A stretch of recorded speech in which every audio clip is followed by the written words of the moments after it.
জনরব media, জনতার কথা বলে। শারদ সম্মান 2025, চলুন মূল অনুষ্ঠান।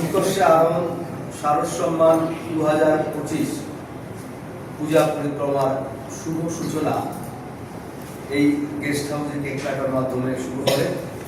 আমাদের এই বিচারকরণের সঙ্গে যে সমস্ত গুণীজন আছে প্রত্যেকেই এখানে উপস্থিত আছে।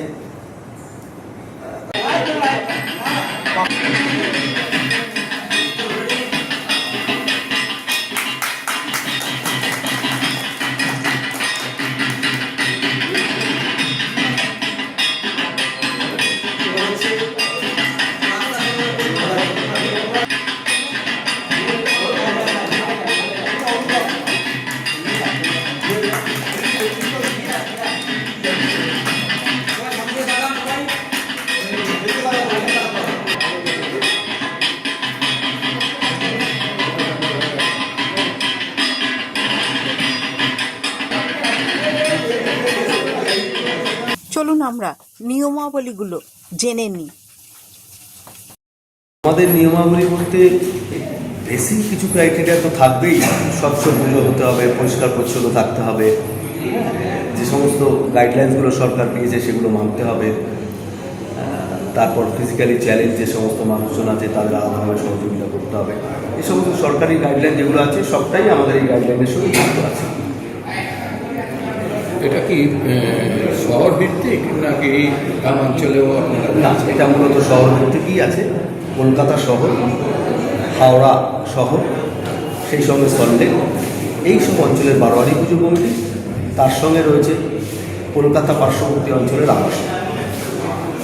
টোটাল আমাদের এই কম্পিটিশনে অ্যাজ অফ নাও 567টা পুজো কমিটির নাম হয়েছে। আবাসনে কত আর বারোয়ারিতে কত? আবাসনে এই মুহূর্তে 77 পুজো কমিটি অংশগ্রহণ করেছে, বাকিটা কলকাতা বারোয়ারির মধ্যে অন্তর্ভুক্ত করেছে। এত পুজো কমিটি আপনাদেরকে আবেদন করেছে, কিভাবে নির্ণয় করবেন? দেখুন, এই কম্পিটিশনের বিচার প্রক্রিয়া খুবই কঠিন ব্যাপার, খুবই কঠিন ব্যাপার। আমাদের সিনিয়র মোস্ট জাজেসরা এই প্রক্রিয়ার মধ্যে দিন রাত প্রায় 24 ঘন্টা ধরে পরিশ্রম করেন, চেষ্টা করেন সেরা জিনিসটা তুলে আনার জন্য। খুবই কঠিন কাজ। কোনো মহিলা সংগঠনকে কি পুরস্কার দেওয়ার ইচ্ছা আছে সংস্থা থেকে? আমাদের সেভাবে কোনো কাউকে আলাদাভাবে দেওয়ার কোনো আমাদের নিয়মাবলীতে নেই। এটা কি কোনো প্রাইজ মানি?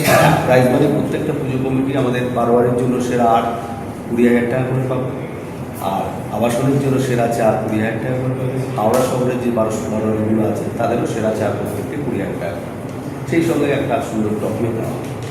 কবে পুরস্কারগুলো ঘোষণা করবেন এবং পুরস্কার তুলে দেবেন? সকালবেলায় পুরস্কার ঘোষণা করে দেবো কলকাতার জন্য, হাওড়ার জন্য ষষ্ঠীর দিনে ঘোষণা হবে, আর আবাসনের জন্য সপ্তমীর দিনে ঘোষণা করা হবে। আপনার নাম আর ডেজিগনেশন? আমি অনুপম মজুমদার, এই অর্গানাইজেশনের শুরু থেকেই কাজ করে আছি।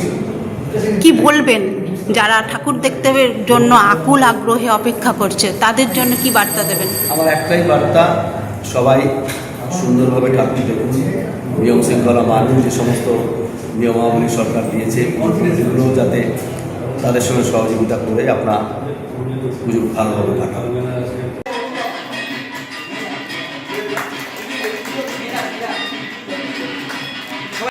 মা আসছেন, প্রত্যেক ক্লাবের কাছে অনুরোধ। সরকার যথেষ্ট অনুদান দিচ্ছেন, বিভিন্ন সংস্থা পুরস্কারের নামে অর্থ দিচ্ছেন। আপনাদের সঙ্ঘের পুজো যেন কারোর দুঃখের কারণ না হয়ে ওঠে, কারণ প্রাকৃতিক অবস্থায় মানুষ বিপর্যস্ত। আপনারা দেখছেন জনরব মিডিয়া।